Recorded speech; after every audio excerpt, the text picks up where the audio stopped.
Hi everyone, this is Yuhen, and the topic I chose to talk about today is the ethics of ambiguity proposed by Simone de Beauvoir. Simone was born into a rich and religious family in 1908 France. She was intellectually encouraged by her father, later devoted her life into studies of existentialism and feminism activities. The core thinkings and question she focused on is, does humans have freedom? The subject of being a human is the freedom to define, and life gives us the freedom to define ourselves and decide what to do freely. As an object to others, humans are constrained by physical limits such as gravity, motor functions, and etc. Social barriers and expectations like traditions or cultures, political powers of others, that might be laws, rules, or even social levels. A person with freedom would reject foreign absolute. If a person practices God's teachings because he or she perceives the practices to be useful to her own expectations, not because it is taught by God.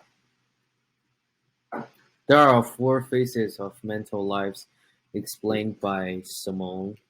The first is seriousness, which is experienced throughout childhood. This is the stage that while perceiving the world objectively as things and being around oneself and has little conscience. The second is subment. Humans are developed in mental stage at this are more developed in mental stage at this phase, but some might try to avoid questions of freedom and assume themselves not free. The third one is nihilism. This is a phase where failures might lead to, and humans start to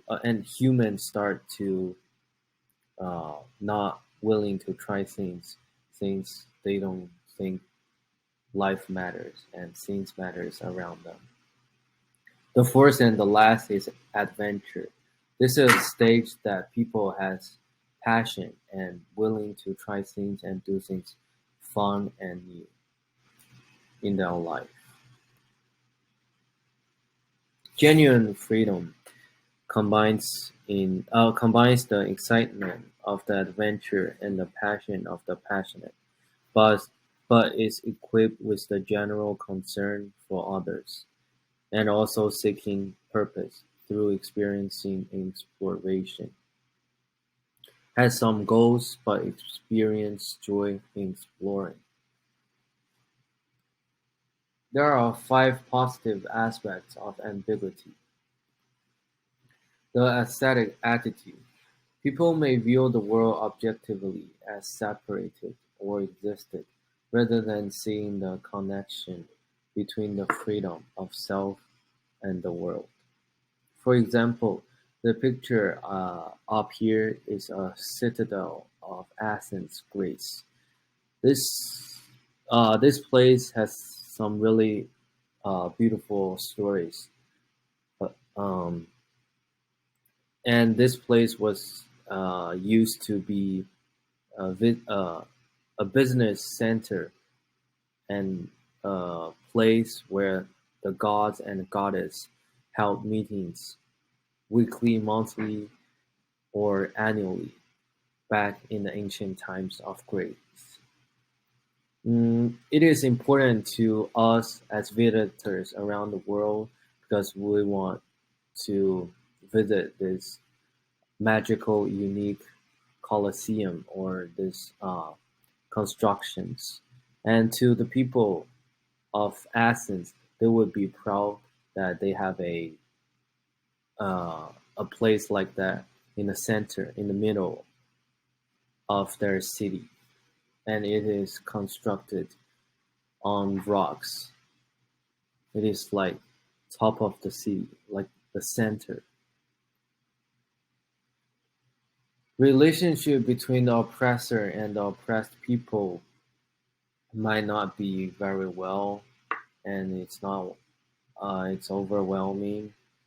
The oppressors recognize the interdependence of people, but they harvest this interdependence and treat the oppressed as objects. This would diminishes freedom in the oppressed people's hearts. Thus, liberation is needed, which to recognize the independence in freedom of individuals, to value individuals from their existence and being, and also to create communities that are equal.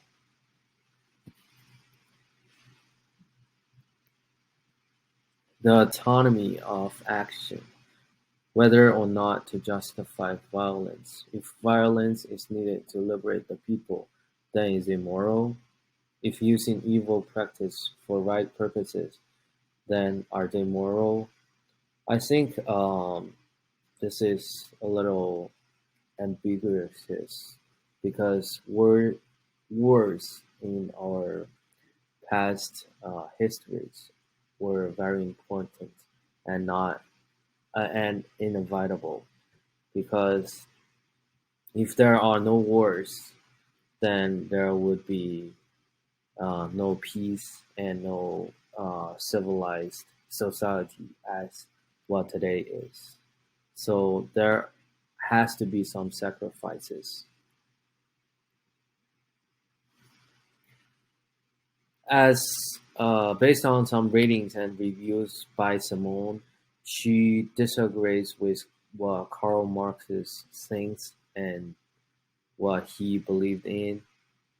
She argues that the ambiguity in freedom that humans are innately equipped with makes a socialist society impossible. As for my own understanding, that the communism utopia that Karl Marx believed in is that mm, people as an individual has their own purpose of serving themselves and people they care about or family, and they only have to produce for what they're individually needed. And Simone thinks this is not reasonable. People should not only have the life purpose, but also to reach for their life purpose as well. To declare that existence is absurd is to deny that it can ever be given a meaning. To say that it is ambiguous is to assert that its meaning is never fixed, that it must be constantly one. Ambiguity itself denies existence with any purpose, but also admits the freedom that all share. To acquire a purpose, one must explore and win the battles along the way to fulfill the goals we set for ourselves, may be the purpose we define uh, ourselves in.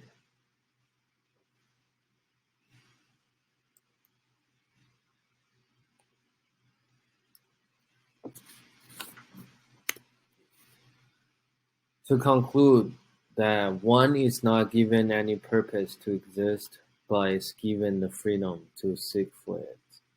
We as individuals are free, but has to execute our freedom within the boundaries of social, political, and cultural expectations. Through the journey of life, there will be obstacles or hardships, but along the way, we might find our purpose of life and, and goals. In relation to our class, diversity in demographics leads to differences in values, lifestyles, and behaviors given the same setting, and freedoms of practices. And this diversity is the result of such ambiguity. It allows for different values, lifestyles, and behaviors even